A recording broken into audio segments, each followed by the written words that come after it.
Hey y'all, I'm Blaine Phillips. And I'm Jason-LeVan. We're married, like just a minute ago, but we've been together for 14 years. We have a teenage daughter. Which means she's basically an adult, right? We're also growing a business on the side together. Wow, that's a lot. Yeah, that's a lot. Through all of that, we've learned how to improve so many aspects of our lives and show up in an amazing way. So we decided to host a podcast to share our journey with you. It's called Let's Do Life Together, because that's just what we want to do with you. So if you could use some tips and tricks on how to make life a little smoother, then you're in the right place. come on in and let's do life. Summer is coming. Well, it's almost here depending on where you are. And then I know there's also some people that still have random snow. I don't know, whatever, but it's coming. And that means school's going to be getting out. And for lots of teenagers, that means you're going to be getting your first job or going back to work because you work in the summers. Whatever that is, it's kind of an exciting time because it's time for going to work. Was that exciting? I loved it. Jason, did you like working as a teenager? I think I did like work. I worked at a big theme park nearby, so it was kind of a different experience, not just go to work at McDonald's or a fast food place. So it's pretty different than mine. Yeah. Let's all think back to our first job, whatever that was, whether you got it in the summer or whatnot, but our first job. I can lay this scene for you for mine. It was called, remember, I'm from small town Georgia. It was called Nick's Catfish Restaurant. Oh yeah, didn't make that up. Nick's Catfish Restaurant. It was a place in which my family frequently dined. They were only open Thursday through Sunday. I can remember the owners vividly. They were from Indiana and huge Hoosier fans. So the place was totally decorated with Indiana garb. It was really funny. But you could get anything you wanted. Fried fish, fried French fries, fried hush puppies, fried shrimp, fried oysters. That's about the extent of the menu. It had to be fried. Yeah. Or off the grill, you could get a burger. Oh, okay. A hamburger steak. You could get a hamburger steak if you want it. Bless your heart. Well, I was 13 and we were dining there one night and they were looking for a busboy, some help. The person that literally back in the day pushed around the cart with the bucket full of water that was definitely suspect with the rag in it, and you raked the catfish bones and you did all the things. Oh yeah. My mom's like, she wants that job. And I was like, I do want that job. I want to earn my own money. That sounds exciting. The things I can buy. What shall I do? Well, I went to work Thursday through Sunday, slinging catfish bones. I'm not even kidding. That's what I did. I worked my way up from a busboy to hush puppy cook. I can still make a mean hush puppy, all the way over to fish fryer. Eventually, I peeled enough shrimp that I made my way out to the waitressing floor, which was the creme de la creme back then because I had cash money, honey, in my pocket. Oh, I'm not even kidding. It was so serious. But I was 13 years old. I had my first job. I was definitely getting paid under the table because you couldn't work 13 back then. But I mean, how much does one busboy really make? But I thought I was raking it in. I actually have no idea how much they paid me. I don't know, but I had money. And so in my mom's eyes, that meant I needed a checking account. So after the first few times that I got paid, we marched down to the local bank. There's only two. And I went in. I was very excited. I had my cash money, honey, and we opened a checking account, my very own checking account. I'm assuming my mother had to co-sign on it. I didn't get into those details. It was mine. I was very excited. And I got to order checks. They handed me the thing and I got to look through all of the different prints and styles. Did I want florals? Did I want puppy dogs? Did I want rainbows? This was all very exciting. I wasn't even thinking I had to pay for the checks. No one told a friend that, but I got to get checks. I picked checks with seashells on them. Seashells by the seashore. I don't even like this beach. I don't even know, but I was very excited about my new checking account and my seashell checks and my new job, and I was doing it. And all I was taught was money goes here, money comes out. I was taught how to spend those checks. Someone showed me how to write a check. This is how you spend it. There wasn't much else taught about what to do behind the scenes, and I didn't really care. I was making money, and I could pay. What was the very first thing? I remember it. The very first thing I bought with my fancy new job and my fancy new seashell checks, I went and got myself a manicure at the nail salon. We had to go to the neighboring town, which is a solid 40 minutes away, to find a nail salon. And I perched right up there. And at the end, I wrote a check. Oh, yeah. I wrote a check to the nail technician who had just freshly manicured my nails. Probably wasn't the wisest choice, considering, if we remember, I'm a bus boy sticking my fingers in the suspect water. But nonetheless, I wrote a check and I was very excited about it. That is my first job experience. I feel like yours was not nearly as glamorous as mine, Jason. I did the grass cutting thing when I was underage, under 16, and then real job with, above board and company issued checks and things like that. Whoa. My real job lasted my entire teenage years. But like you mentioned, you were taught how to spend. So the purpose of getting a job was so that you could then have money to spend and buy things. And that's what you're taught. Oftentimes, that's the only thing taught at home. It's not even discussed at school. Just financial wellness, I guess, or being financially fit, which kind of goes along with our recurring themes on this show. So today we're going to actually talk about finances, and specifically in regards to kid finances and ways that you can teach them to be financially responsible and set a solid foundation as they grow up and start making more income. Yeah, because my catfish money only grew. I mean, that's the truth. And I'm betting if you're listening to this, you're like us. You've been in debt at some point, whether it was credit card, car payment, whatever, and that can feel stressful. I was taught how to spend. I wasn't necessarily taught how to save, how to properly budget, what to do with that money in the process. And that didn't serve me. I made some mistakes early on and got saddled with things that I shouldn't have. I mean, no one tells you when you're 18, the credit card statements are going to roll in like it's like the you're like, woohoo, look, I'm pre-approved for all these things. And I can go buy those Timberlands that I've always wanted but could never afford because now I can just put it on this magic card. Right. You're taught that you should save, or you're told you should save for the future, and then that's about it. And you're not taught how to do that, or how to make that a habit. Yeah, just good like point. anything, if you start early, things become a habit, and that's just the way it is. So. And I guess we knew that, like so many things. I know you're like us, like so many things, you know them, but you're not ready to do anything about it, or you don't stop and think about it. And that's exactly where we were. A few years ago, we were at a conference, a family and leadership conference, and it was put on by Danny Johnson. We were sitting there, and she went into this part of the training was talking about finances, your own personal finances, and how we can manage them better and how we can grow from them. But then she specifically went into her children. She has 4 children, I believe, and how she had instilled that in them, created that foundation with her children in the beginning. And Jason and I were sitting there, and it was so straightforward, kind of the systems that she put into place as they started to get older and earn money of their own. And we were like, it was one of those light bulb moments, like, yeah, we're not doing that. We've got 3 kids back at home, and we're not teaching them how to, I mean, we've shown them how to spend money, and we say save, and just like we weren't really digging in. So we came home and we put those practices straight into place with our kids, like right away. Now, listen, well, I do want to preface in saying your kids are given money all the time. Like the leprechaun brings money, the Easter bunny, the grandparents, whatever it is, you lose a tooth. And we're not talking about Christmas money or birthday money. It's gifts, and it should be treated as gifts, and enjoy it. When you're given a $50 check from your daddy on your birthday, you're enjoying it too, or I hope you are anyway.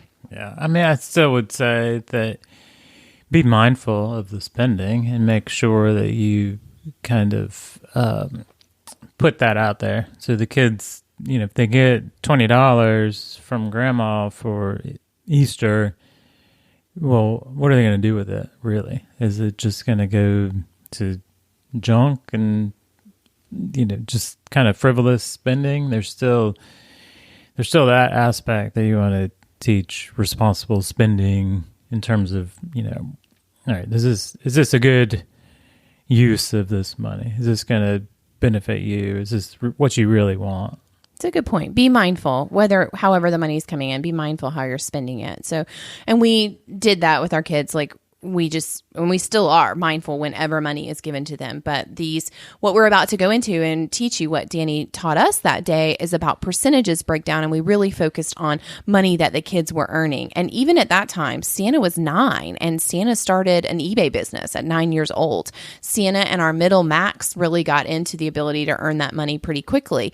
Abby dabbled in it a little, wasn't super interested, but all of them had different opportunities of babysitting or whatever it was. Even this was before any of them had ever gotten a real outside, what did you say? Above the whatever Jason said, his fancy words over there. They were not slinging catfish bones, but they were earning income for doing work through their eBay businesses, through grass cutting, through babysitting, those types of things. And we wanted to teach them how to properly manage that income that was coming into them.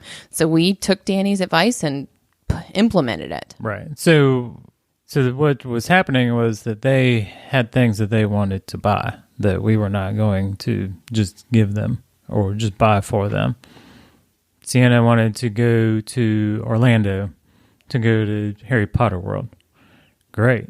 If you want something, you have to work for it.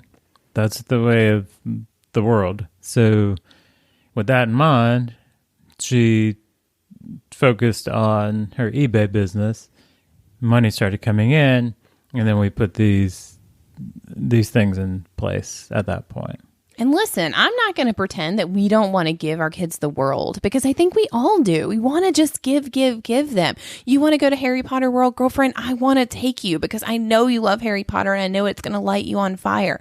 And Jason is definitely he levels me out there because I just you always want better for your kids, right? And you want to give them everything, but you're also doing a disservice if you're constantly giving everything and they don't understand that you have to work for some things, there's so much lesson in that. The time it takes to save money to earn something that oh gosh, I know you know how different it feels when you worked your way towards something and you earned it for yourself versus just being given that. And we have to do that for our kids. Sure, we go on vacations as families, and sure we do, oh my gosh, we do so much for those kids and things that they'll never know and they'll never recognize. But they also needed to start to learn, hey, you want that. It's not a need, and you need to work for it. So this is what we put into place, and it's pretty simple, and I think it's easy for kids to understand it too. But it's also important that you're just not doing these percentages for them without them being aware, because the whole point is they're going to learn. And they're going to benefit in the long term by learning these things. I will say these percentages are specific to kids who, they live in your house. They're not paying rent or mortgage, and they don't pay for utilities and things like that. I think we've done an episode where we've gone through like the adult percentages before. We'll have to, if not, that's upcoming. We can do that or talk about it. So let's just say, all right, Tina has eBay business, and we look at, for the month, how much did she generate from eBay? In this case, it's, it's all online. There's no like physical money changing hands. So eBay report says, okay, she's made $100, and that will just, to make it easy, we'll use... Let's keep it simple over here, buddy. I'm not doing any mathematical calculating over here. Right. But month of April, Sienna has earned $100. Here you go, girlfriend. This is after taxes and all those types of fees and things. So 10% right off is to charity. So that's pretty simple. 10%, that can be charity of her choosing. Maybe it's family, charity, whatever you want to come up with. It could be church. It could be some local charity organization. It could be American Cancer Society, some global charity, whatever it is. It's a great opportunity for them to get involved too. If they're huge, like pet lovers, if your kid loves dogs so much, then find a local animal shelter and they can feel like they're doing good to that, like whatever that may be. If that is a tithe to you, the charity that your family just loves this one, but it can also be an opportunity for them to start looking around and what charities are out there that do things that really interest me, because that's cool. So then 50% is going to go to savings, and this is long-term savings. So this could be investments, so stocks, mutual funds, those types of things, where it's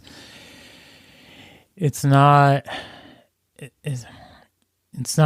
totally out of reach, but the intent is it's going in here. I'm not going to touch it for a very long time.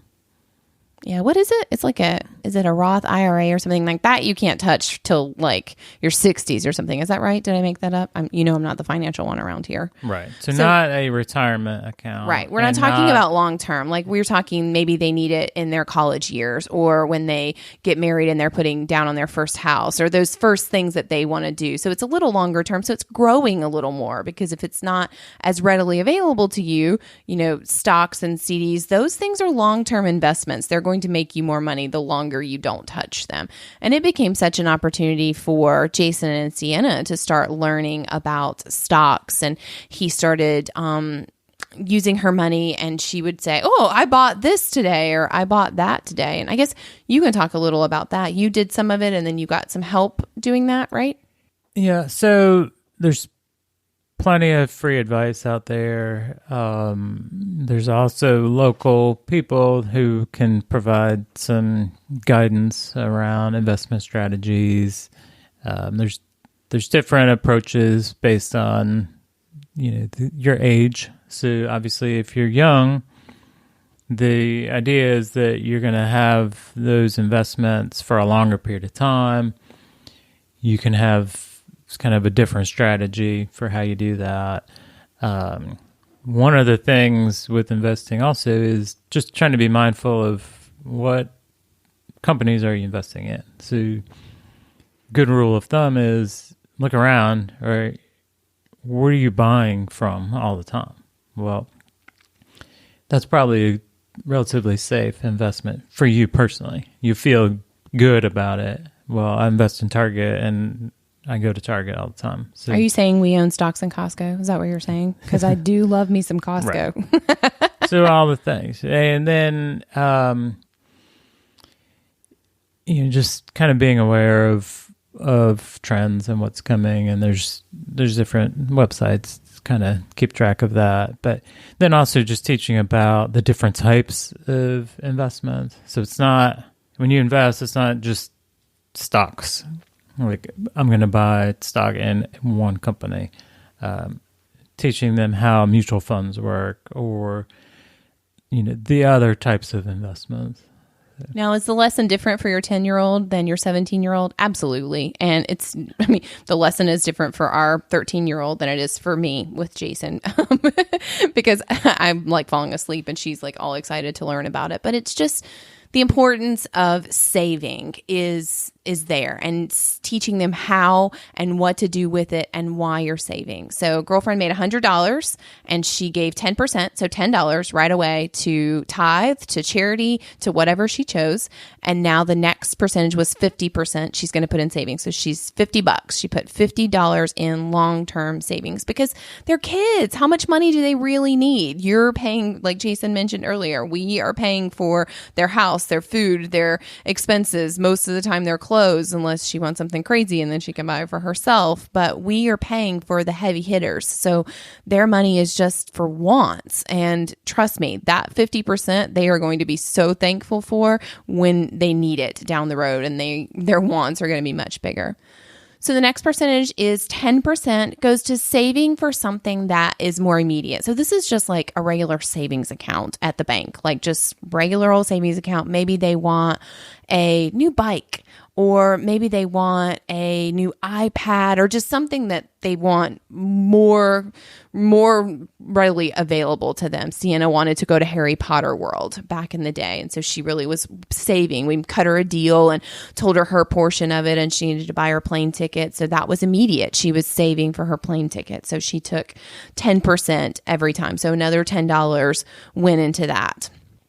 And then the last percentage is 30% to pocket money. And that's just whatever they want. Like, so following her analogy, we did $30. She would take $30 that month and just put it in her pocket, blow it on bubble gum and new shoes, like whatever you might want, it's yours to spend. Now, here's the trick. If they don't have anything that they really want, like, and this was Sienna when she was really, and has been, she's earned different things over the years, from Harry Potter tickets to a new iPad to different things have been focuses for her that she's wanted to work on. But if she didn't really have anything that she wanted to blow her 30% on, then she would roll it into savings. So right away, she went from $10 to $40 a month that she's able. And that's how she was able to double down and earn her plane ticket faster, or that iPad or that new bike that they're saving for. But the $30 is just theirs to take their friend out for ice cream, to do whatever they want to do. It's pocket money. We all have it, and we all just want some hassle-free money to spend on whatever we want and not feel guilty about it. Right. So she might put, $10 in her pocket and then the other 20 to include with the short-term savings. Yeah, I mean, it was up to her. I mean, at that point, that last kind of 40%, I mean, we required the 10% because she was saving for something, and girlfriend's always saving for something. But the 30% was up to her. Sometimes she'd only take $5 and say, "I'm good. I'll take $5," and she might buy some gummy bears, and then she would put the rest and keep saving. So it's just such a good breakdown for kids. And listen, we understand that there are teens in different situations that need more of their money. Like, I get it. There are teens that maybe they are paying rent somewhere, or they have car payments. They just have different circumstances than our family currently has. Right. This is for kids with no bills. Right. That's this breakdown. But, right. So again, it's 10% to savings, 50% or 10% to charity, 50% to savings. That first two is non-negotiable at this stage for this kid. So that's the easy thing, and that's important for them to learn right away. I'm gonna give, and I'm going to invest in my future. And I think we agree that we come from a place of, if you give, you're going to receive. So just give and put the goodness out there, and it's going to come back to you. And that's why we make a point to give first. And then, like I said, invest in your future, invest in the long term second. So those are foundational. The other two, the 30% to the pocket and the 10% to the short-term savings, that's where you have a little more leeway, and that's a little more fluid. Yeah. Our hope today is that you hearing this, you hear it just like we did a couple years ago sitting in those chairs. Oh, yeah, probably should be working on that with our kids. Do you need to follow the percentages exactly? No. Adapt them. Did we? Yes, because they just made sense to us. And our kids are all kids that have no bills at the moment, and it worked, and they got it, and they understood. And it was exciting for them to start to see accounts grow. And it was exciting for certain ones loved the certain charities and all those things. But you can adapt them and mold them for what works for you. The point is to build a foundation now while they're young, though they understand their finances, because money rules the world, whether we want it to or not. And we want to be good stewards of that money. And they need a solid foundation that comes from you, teaching them and modeling for them what you're doing. And so figure it out. Figure out what works best for your family. Have conversations, tweak it here and there. Watch them get excited about what they're saving for and how that money starts to grow and what they can do with it. Sienna has never been more excited, I don't think, that when she got on the plane and knew that we were going to Orlando, which is funny because we actually went to a second Danny Johnson conference before we made a long trip. It was in Orlando, and so we made a long trip out of it. We went to the conference first, and then we finished at Harry Potter World, which was great. But we didn't even realize at that moment Sienna got called up on stage to tell her story about this exact experience and how she had been working and selling other people's things and had her little eBay business going, and she had saved and got her plane ticket. And there's a video, I'll link to it in the show notes, where she's on stage telling her, so she's, her little 10-year-old self is perched up there, and you can just see how excited and proud she is knowing that she's in Orlando because she got her way there. She bought her plane ticket. She bought her Harry Potter World ticket, and it was a great experience all around. Yeah, she breaks it down. She reviews these steps for you. So if you need a little refresher, you can go see Sienna. Right. Or if you want to show your kids, I would definitely say, they might want to watch that video more than listen to the podcast episode. But it's true. It's inspiring. So we hope this was helpful. It's something that we do right now actively in our family. We stand behind it. We think it's great. We hope that we are doing good by our kids and building that solid foundation. And we hope that you will adapt it and create something of your very own that works for you. Until next time, happy